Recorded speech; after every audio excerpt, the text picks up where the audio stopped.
जिज्ञासु धर्म श्रोताओं को संबोधित का जय जिनेन्द्र नमस्कार। आज हम सत्य के बारे में बात करते हैं, मृषावाद का शुक्ल पक्ष। आज उसकी बात करेंगे। उससे पहले प्रभु की स्तुति में कुछ पंक्तियां मैं बोलूँगी। तू रूप है किरण में, सौंदर्य है सुमन में, तू प्राण है पवन में, विस्तार है गगन में, तू रूप है किरण में।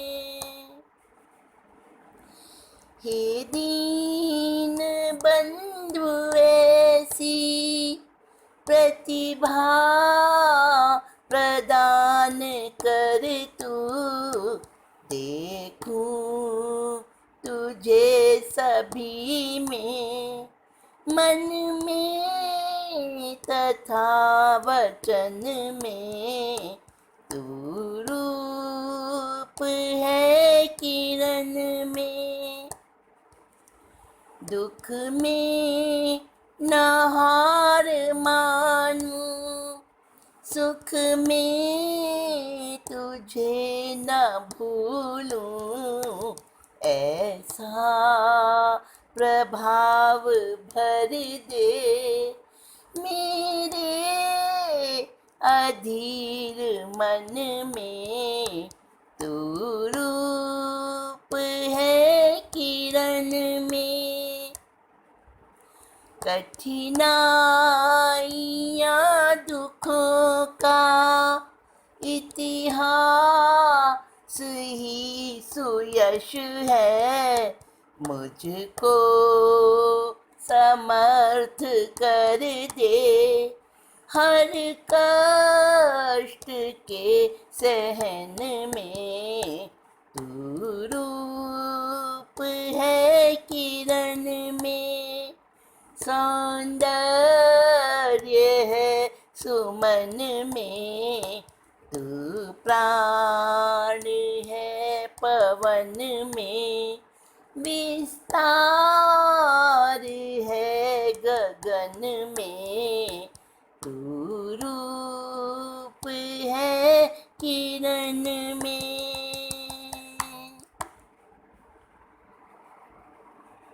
पंच परमेष्टि भगवंतों को एवं उन्हीं के आदर्श जीवन को जीने वाले सभी गुरु भगवंतों को प्रणतिपात पूर्वक वंदन, नमन, अभिवंदन।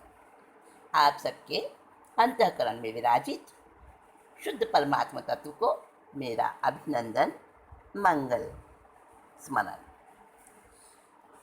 साथियों, आज हम शुरू कर रहे हैं मृषावाद का शुक्ल पक्ष यानी सत्य। मृषावाद जीवन को डुबोने वाला है, बर्बाद करने वाला है, और सत्य जीवन को ऊंचा उठाने वाला है। हाँ, सत्य कठिन है, उसका पालन बहुत मुश्किल है, पर उसका जो फल होता है, उसका जो आनंद होता है, उसकी जो एक सुवास होती है, वो सबसे ही अलग है, सबसे बढ़कर है, सबसे ऊंची है, सबसे प्यारी है। तो सत्य, आप कहेंगे सत्य बोलकर कहाँ काम चलता है आज की दुनिया में, और मैं कहूँगी कि सत्य ही हमारे जीवन को चलाता है। नहीं मानेंगे? अच्छा ठीक है, आप एक एक्सपेरिमेंट कर लीजिए, छोटा सा एक्सपेरिमेंट है। आप ऐसा मन में संकल्प कीजिए कि मैं 1 घंटा केवल झूठ ही बोलूँगा, 1 घंटा केवल झूठ ही बोलूँगी। अपने अपने मन में संकल्प कीजिए और 1 घंटे तक आप कोई बात सच नहीं बोलेंगे, हर बात में आप झूठ बोलेंगे। देखिए जरा, हाँ मैंने करके देखा था, इसीलिए तो आपको कह रही हूँ।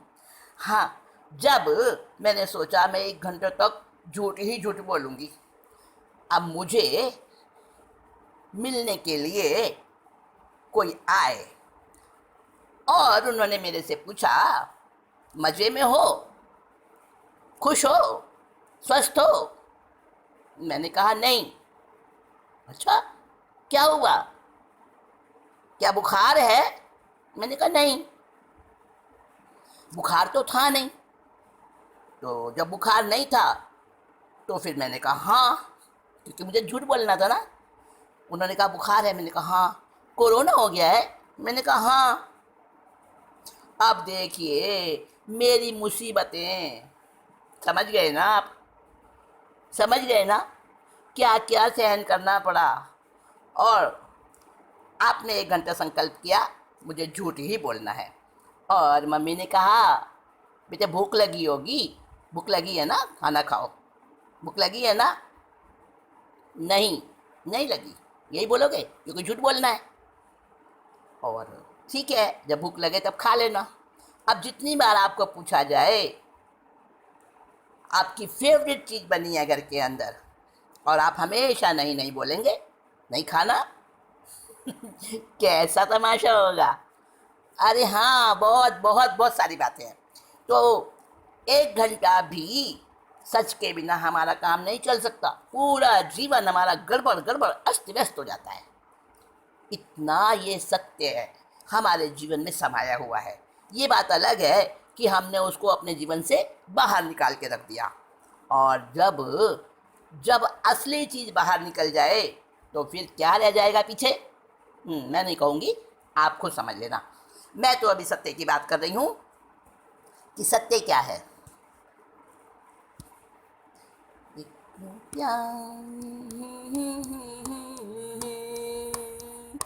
सभी व्रतों में सत्य महान, ये है सारे व्रतों की जान। सभी व्रतों में सत्य प्रधान, ये है सारे व्रतों की जान। सत्य साधे जो आराधे, उसका होता सदा कल्याण। सभी व्रतों में सत्य महान। मंगल बनता जीवन, बढ़ता जाता धर्म धन। सत्यवादी नर के लिए दुख बनते नंदन वन। रहे लीन वो चेतन में, उससे डरता रहे शैतान। सत्य साधे जो आराधे, उसका होता सदा कल्याण। सभी व्रतों में सत्य प्रधान। महिमा आगम गाते, ज्ञानी इसे अपनाते। जो खुद के शत्रु बने, इसके न निकट आते। पटुपार की जौहरी तो लेते हीरा पहचान। सत्य साधे जो आराधे, उसका होता सदा कल्याण। सभी व्रतों में सत्य प्रधान। बड़ी छोटी जिंदगानी, दुनिया आनी जानी। कुछ काल बाद भूले, चाहे प्यारा हो जानी। सत्य अमर बना देता, सदियों तक हों गुणगान। सत्य साधे जो आराधे, उसका होता सदा कल्याण। सभी व्रतों में सत्य प्रधान। सत्य व्रत के पालन में संकट बहुत तेरे हैं, पर शूर वीर क्या कभी विपदा से हारे हैं। करके संबोधि कुंदन, पाते वो मोक्ष निधान। सत्य साधे जो आराधे, उसका होता सदा कल्याण। सभी व्रतों में सत्य प्रधान। दृष्टांत अनेकों हैं, सत्यवादी हरिश्चंद्र से। शब्द सीमा बहुत छोटी, सब में सब ना बंध का सके।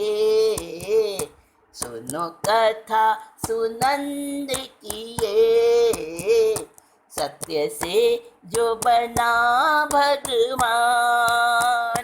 सत्य साधे और आराधे, उसका होता सदा कल्याण। सभी व्रतों में सत्य प्रधान। ये है सारे व्रतों की जान। हाँ तो साथियों, सभी व्रतों में सत्य प्रधान, ये है सारे व्रतों की जान।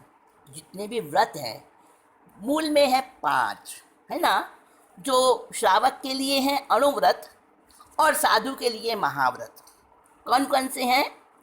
प्राणतिपात पहला है और उसका जो व्रत लिया जाता है वो है दया अहिंसा, ठीक। और प्राणतिपात जिसने सेवन किया उसने बहुत बहुत कड़वा फल पाया। हम सुन चुके हैं, जान चुके हैं और अच्छे से हमें इसकी समझ आ चुकी है। अब हिंसा से बचेंगे ना। हाँ, तो सेवन किसने किया? देखिए, जो हिंसा हर रोज हिंसा करता था, कौन था? काल शौकरी कसाई, कालू कसाई भी कहते हैं उसको। हाँ, तो वो काल शौकरी कसाई कहाँ गया मर के, मालूम है? हाँ, पता है आपको, पता है। मैं नहीं बोलूँगी। हाँ, तो जिसने उस प्राणातिपात व्रत का सेवन किया, प्राणातिपात पाप का सेवन किया, तो ऐसे लोग क्या बनते हैं? अल्पायु बनते हैं, गर्भ में ही मर जाते हैं, अथवा जन्म लेने के बाद उनकी बहुत थोड़ी आयु रहती है और बड़े बड़े दुख पाते हैं। उनको भी मारा जाता है, उनको भी पीटा जाता है, छेदा जाता है। तो ये इसका फल हो गया। अब जिसने अहिंसा का पालन किया, दया का पालन किया, वो कौन? सुलस। बताया आपको, काल शौकरी कसाई का बेटा, खुद का। पिता ऐसा और बेटा ऐसा। तो सुलस ने उस अहिंसा का पालन किया, ऐसे कुल में जन्म लेने पर भी, ऐसे पिता की संतान होने पर भी। हाँ, सुनाऊंगी कभी सुलस की कहानी भी आपको समय अनुसार। तो उसको जीवन की, आगे की मुक्ति की मंजिल मिल गई। और दूसरा पाप मृषावाद। मृषावाद का सेवन जो करते हैं वो क्या बनते हैं? गूंगे और हकलाने वाले, तुतलाने वाले। यानी उनका जो वचन है वो वचन खराब बन जाता है, उनकी बात को कोई नहीं मानता, विश्वास चला जाता है। और बीमारियां कैसी कैसी, गले का, जीभ का, दांत का, ऐसे ऐसे रोग उनको होते हैं। हाँ, और उस वजह से जैसा जिसने सेवन किया मृषावाद का, अनेकों प्रकार से मृषावाद का सेवन होता है, और तो और बिना बोले भी होता है। बता चुकी हूँ आपको। हाँ, तो मृषावाद के सेवन से, और जिन्होंने मृषावाद यानी इस पाप से, झूठ बोलने के पाप से जो पीछे हटे, जिन्होंने उससे विरति प्राप्त की, उन्होंने अपने जीवन में क्या किया, बहुत ऊंचे चढ़े, बहुत ऊंचे चढ़े। तो ऐसा ऐसा भी किस्सा है, बहुत है, बहुत है। सत्यवादी हरिश्चंद्र का तो नाम ही आपने सुना होगा, देखा तो नहीं, मैंने भी नहीं देखा, आपने भी नहीं देखा। हाँ, कहानियों में पढ़ा है, पुराणों में, हमारे ग्रंथों में बड़ी बड़ी महिमा गाई है सत्य की, अनेकों दृष्टांत हैं, लेकिन सारे तो सारे हम नहीं सुना सकते आपको। शब्द सीमा बहुत छोटी है और उसमें सारे दृष्टांतों को बांधा नहीं जा सकता। हमारे पास समय की सीमा भी है। तो हम एक कथा आपको अभी सुना रहे हैं सत्य की, सत्य की जिसने पालना की। और उससे पहले मैं आपको एक श्लोक सुनाती हूँ जो सत्य के बारे में कहा गया है, ज्ञानियों ने कहा है। तस्यांभोज्वलनस्थलं जलनिधिर्मित्रं रिपुः किङ्करः देवापुर्विपिनं गृहं गिरिपतिर्माल्यं फणिकेशरी सारङ्गोऽस्त्रमहोयदम्बुजदलं कोष्ठामृगारिर्विषं पीयूषं विषमं समं वदति यः सत्यं वच पावनं सत्यं वच पावनम।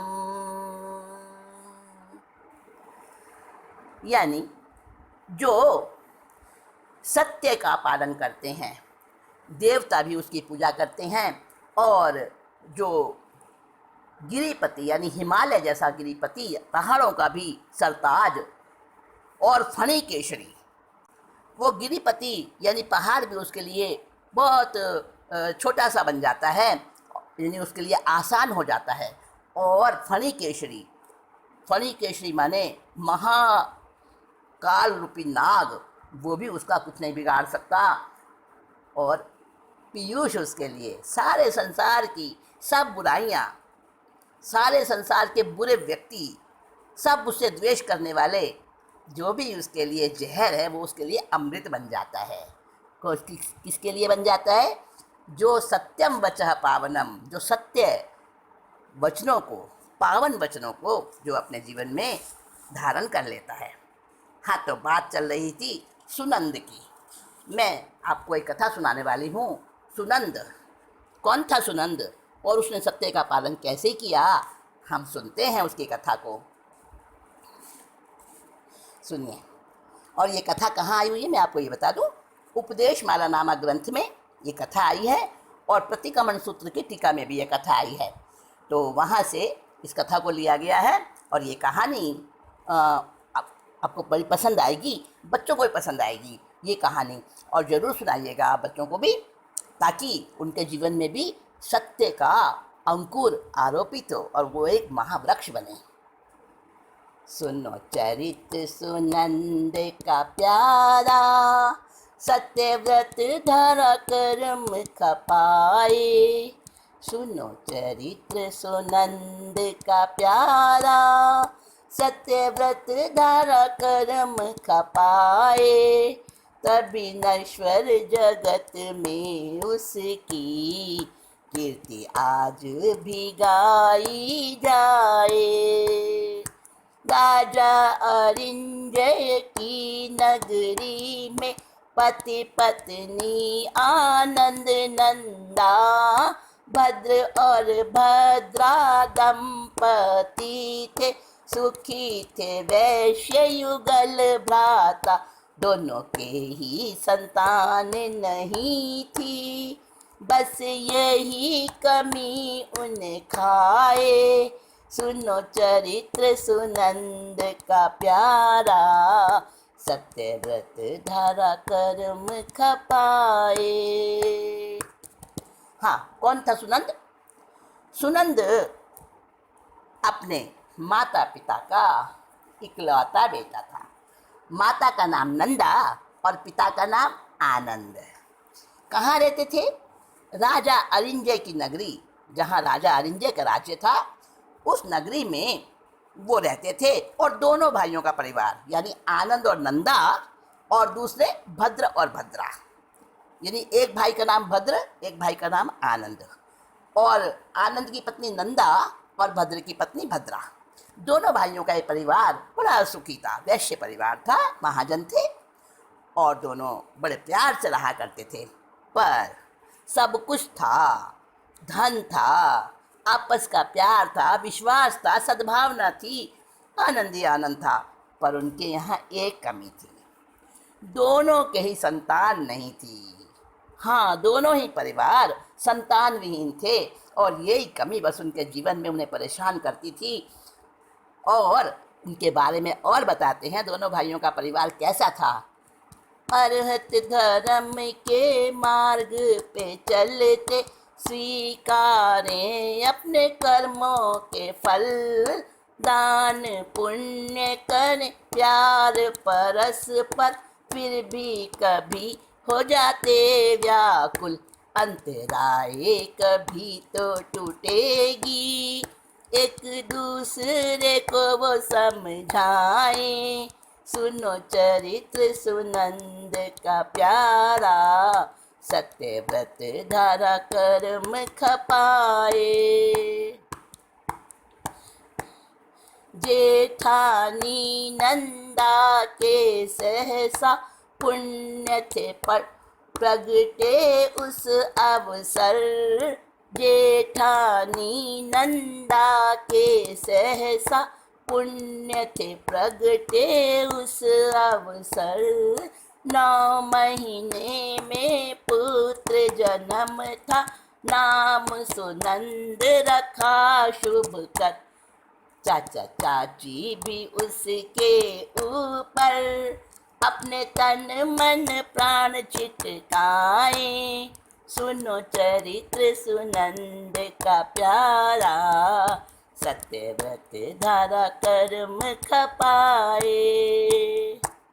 दोनों परिवार, एक भी उनके परिवार में बच्चा नहीं था, दोनों भाइयों के संतान नहीं थी, और बड़े रोते थे, व्याकुल होते थे, कभी कभी एक साथ बैठते तो रोने लग जाते।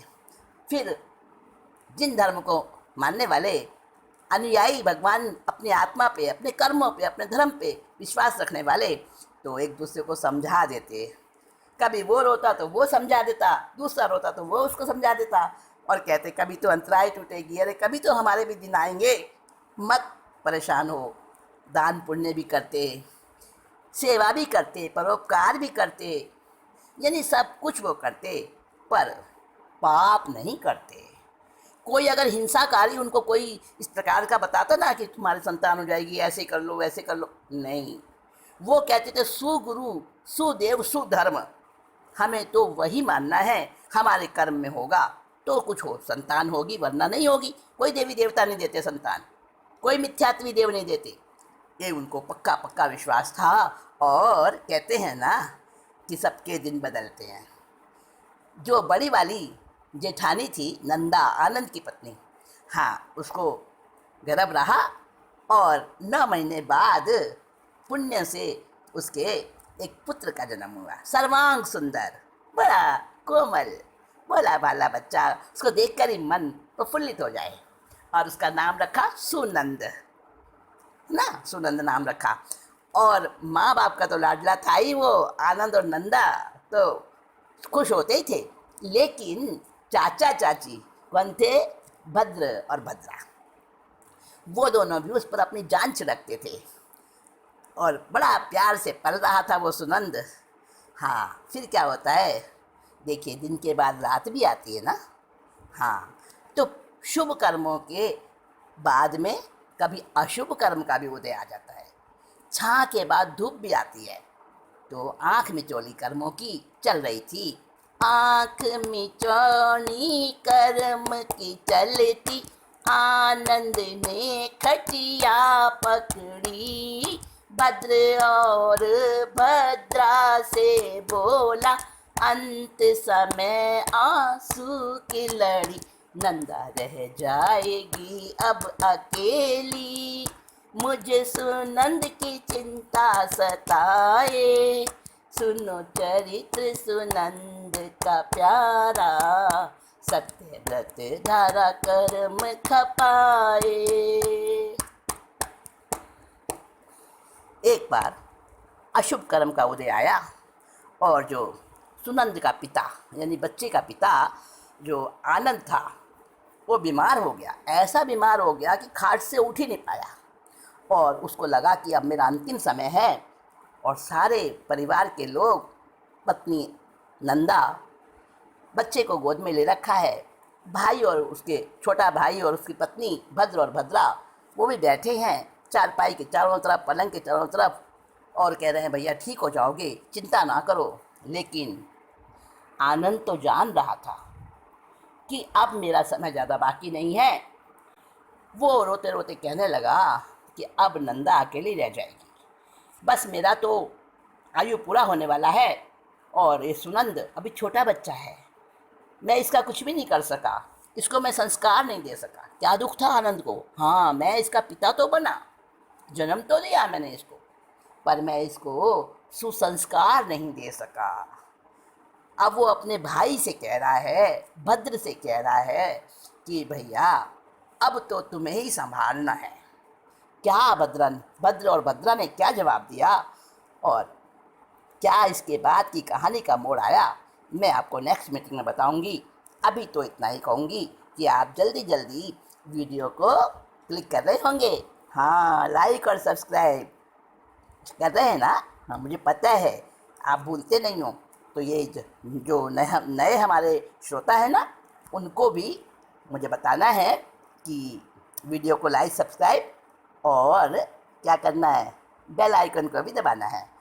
हाँ, तो आप सब समझ गए और कहानी आगे क्या मोड़ लेगी ये हम नेक्स्ट मीटिंग में इसके ऊपर डिस्कशन करेंगे। अभी संबोधित को आज्ञा दीजिए। नमस्कार, जय जिनेंद्र।